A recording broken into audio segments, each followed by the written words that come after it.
particularly on the people that we know that can be subject to such things, then that will be done.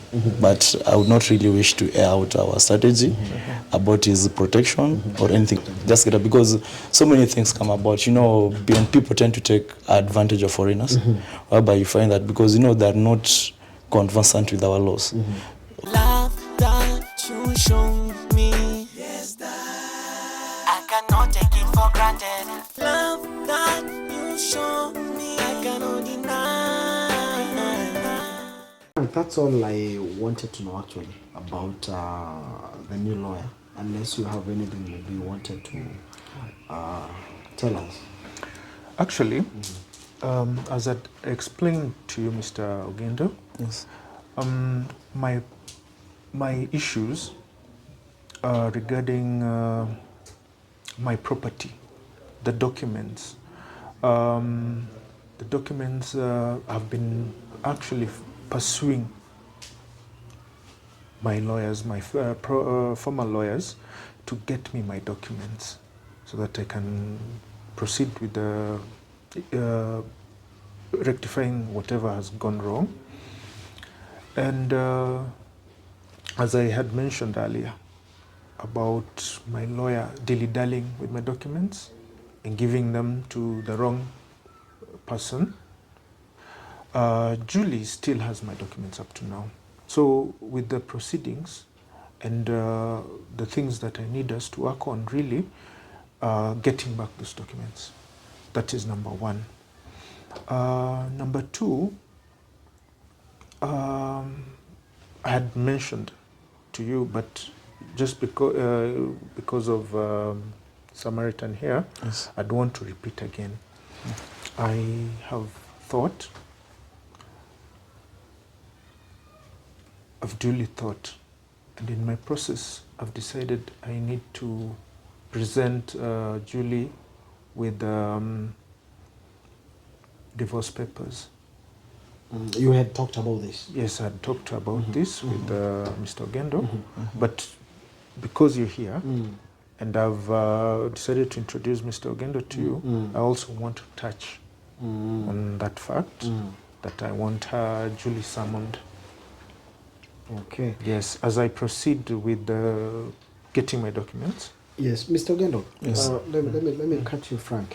There's something that I forgot to tell you. Yes. From day one, we've been trying our level best to get the documents from Julie. That is his documents from the second wife, who's Julie. What are we going to do about it when she's not ready to give us the documents?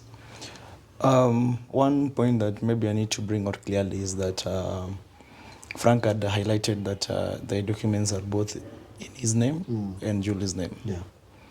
So then he also highlighted that the properties were, they got the properties during the subsistence of their marriage, of which currently they're still in that marriage because they were yet to divorce.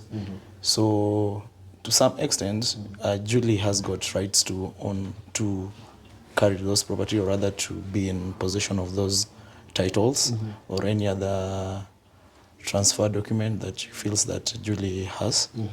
On the other end, as I'd even told him before, we need to proceed with the divorce matter at the earliest opportune time, whereby we need to serve Julie. There is a false aspect that people have that the divorce papers are signed by the other party. That is not the case. What actually happens is that once you file a divorce petition, you file them, you get something called, now the summons in divorce matters is called notice to appear. So the petition and the notice to appear will be served on the respondent by the petitioner. So once he or she has been served, it will be upon him or her to file a response.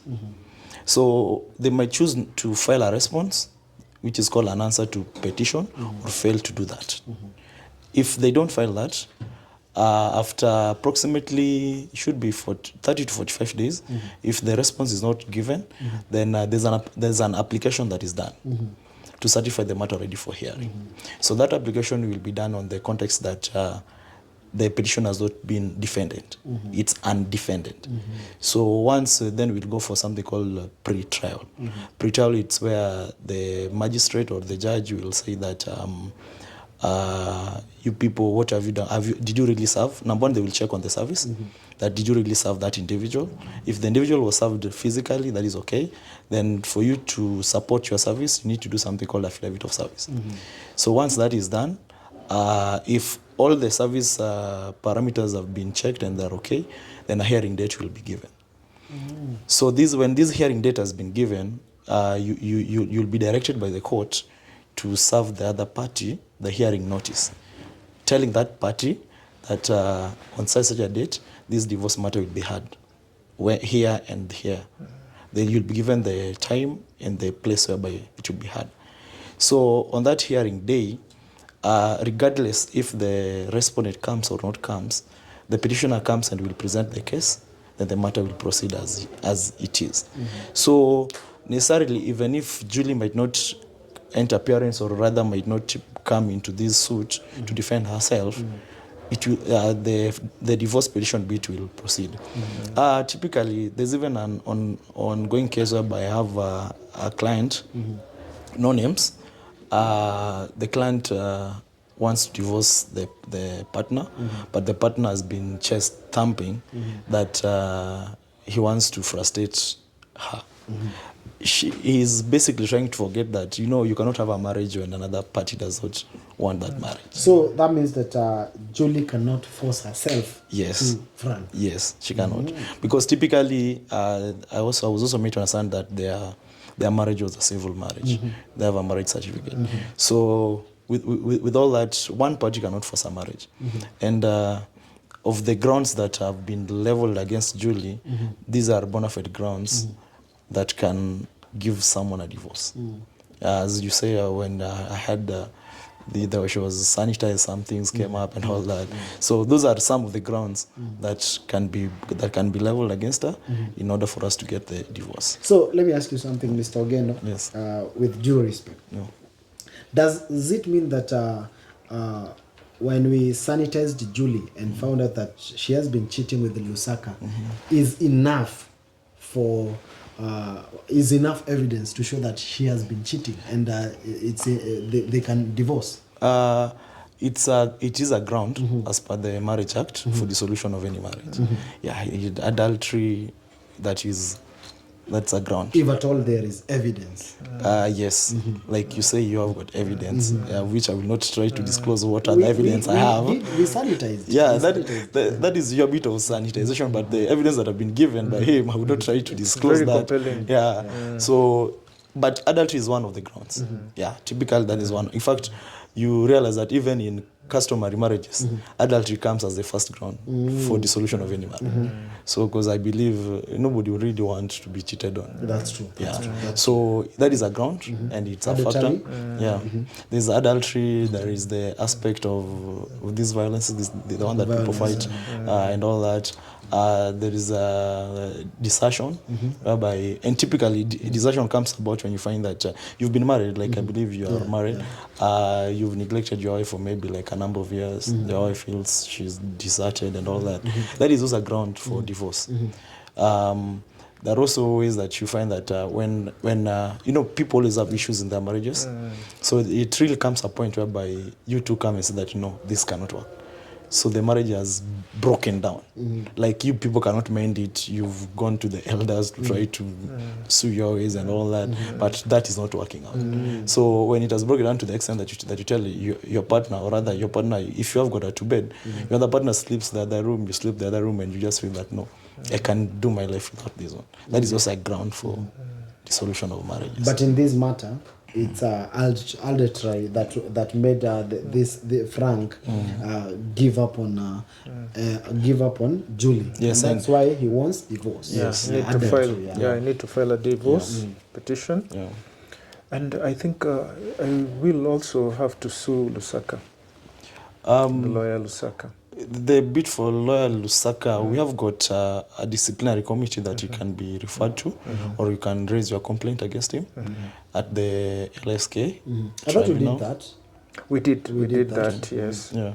So there's nothing else we can do. Yeah, if that had been done to him, then I believe we don't really need him currently. Because he's been disbarred You're right. as Okay. of now. Okay. So there's no further action can take against him. I would not really recommend any because I think by him being disbarred, I think that's enough for Allah. It's a disciplinary Because action. they say that you don't beat a man while he's down. Yeah, so currently he's down there, so let him survive. Let And him rest. what does it mean by being disbarred? Basically, your license is scrapped off. You can't practice. Because when we went to the offices, LSK offices, they told us after reporting the matter, we were told that he was disbarred. So we didn't know the meaning of being disbarred. Me and myself, I didn't know. If Frank knew, myself, I didn't know. Yeah, I was fully aware. Typically, like if you can remember, there is this Dr. Mugo, this one here. You remember he was practicing without a license. So basically, when you are disbarred, you become a Mugo in the medical field. Like you have got no license, you have got no right to practice. You cannot represent anyone in a court of law. So your element of being an advocate of the High Court is limited. Basically, you cannot address, or rather you cannot, the documents that you sign as an advocate of the High Court are not binding. Or rather that you attest, they're not binding because you don't have a certificate to do so. And typically, even in these professionals, like the architect, the surveyors, you find each and every person has got a practicing number and all that. So when that is taken away from you, you are not that professional that we would want you to be. Like you cannot do the things that you used to do while you are that professional. Yes. So maybe you might opt to do like the options that you might have currently is maybe can be a law lecturer somewhere, but you cannot actually practice law. Yeah. And practicing law, it's so diverse. You can't be a corporate lawyer somewhere. You can't represent someone in a court. You can't sign these commercial agreements, these conveyancing agreements. You cannot do that. Yeah. Wow. I can see that you have discussed a lot of issues. It's good for that you are being updated. So, is there maybe anything else maybe you wanted to update us? Maybe. Okay. I wanted to add on the fact that it's my time to take action. Yeah. So we've dilly-dallied a lot with the lawyers, and there were a lot of complications here and there. Yeah, we had to go to the LSK Society, we had to go to the DCI, Career DCI. There's so much happening. But now it's time we are taking action. That is why I had to bring on board a qualified lawyer, and we see. Actually an advocate of the High Court, so that we see this thing moving. Yeah. Wow. Yeah. This is the only thing. This is the ultimate motion. Yes. Yeah. So, Mr. Ogendo, Yes, please. As we conclude, Yes. people are asking themselves so many questions. Maybe when this case is over, maybe there might be some issues of we call her Julie, taking the case back to the court, maybe trying to how do you call it, taking the case back to the Nini. Reappealing. Do you mean appealing? Appealing the case. Yes. Once maybe if she appeals the case, what happens? Maybe if she appeals the case about Frank, maybe she says that the property is mine, and you use the lawyer maybe to manipulate me. How is such issue handled? About Frank's property, I would highlight that number one, our law is very clear on the properties that have been acquired during the subsistence of marriage, whereby it's always believed that they are joint tenants in that property. They share the 50-50 rights, and there's the rights of survivorship, whereby if Frank passes on, unfortunately if Frank passes on right now, then Julie becomes the full owner of that. She takes the 100% shares. Same also likewise to Julie. If Julie passes on, Frank takes over the entire property. So in their case, again, being that these are matrimonial property, for us to divide this property, number one, we need to dissolve the marriage. And as David said before, that's through divorce petition. So with that again, and upon division of this matrimonial property, there's the aspect of contribution that will be looked into. Like what did Frank bring on board, what did Julie bring on board. So when the proceeds will be shared, then the aspect of contribution will also be considered. Like there's a way that the contribution bit is always looked into, because they say that companionship is contribution, because you can marry a housewife, she's just in the house, but what you do outside there, like you go out, you do your businesses, you get the millions and all that, you come back home, you find there is food for you, that is contribution, the children are well taken care of, that is contribution. So the aspect of contribution will help us when it comes to division of this property. But currently what we should make it clear is that the two properties are jointly owned by Julie and Frank. So what if Frank doesn't want Julie to own anything? He just wants the property to be his. For matrimonial property, that aspect cannot work. So Julie will take half? It is assumed that matrimonial property is jointly owned. And it is jointly owned to the aspect that they share the 50-50% rights. But when it now comes to the division of the proceeds, like let's say if it's a piece of land, if let's say Frank and Julie, for example, bought land A in Karen at 100 million during the subsistence of marriage, then that particular piece of property is considered as a matrimonial property. Reason being, it was acquired during the subsistence of marriage. What is the second wife? What about the second wife? That is the first wife. That is Valentine. What will happen to her? When it comes to polygamous marriages, whereby a man has got two wives and has got properties, number one, the law is very clear to the aspect that the property that was acquired during the existence of the first marriage lies as a matrimonial property of the first wife and the husband. When the property is acquired during the subsistence of the two marriages, it should be clear between the partners that this one here is owned between the second wife and the first wife. But any property that Frank had acquired before marrying Julie will be rendered as a matrimonial property between himself and Valentine. Because I've been made to understand that Frank married Valentine customarily, and they have a kid together. Then now Nani is here, Julie is here. By that means that he has got two wives currently. Despite the technicalities that are happening, what Mara this and this, whatever Frank acquired when now he was with Julie and what has been registered in Julie's name and his name, it's a matrimonial property. Yes. So we cannot say that Frank wants those properties to be his. No, I'll be honest with him as my client, I'll be also very, very honest that no, that's a matrimonial property and the shares are assumed to be 50-50. So they are joint tenants. Yes. Instead of us talking too much, I would like us to get into action. Okay. Because by the end of the day, it's not good. I want to get good news. Actually, if you don't mind, I had actually called Julie and I wanted us to join us because I really need to introduce her to my new lawyer so that we continue with the process. We proceed with the process of getting the documents back. Was she comfortable? Maybe Jane was, because we've been waiting her since. Well, we'll give her some time because I called her this morning. Prior to me calling her, I knew I was going to meet with my lawyer. And I find it's most important that she joins us today also, if you don't mind. It's okay. It's okay. It's okay. Yeah, so that's the kind of action I'm taking today. Okay. Yeah.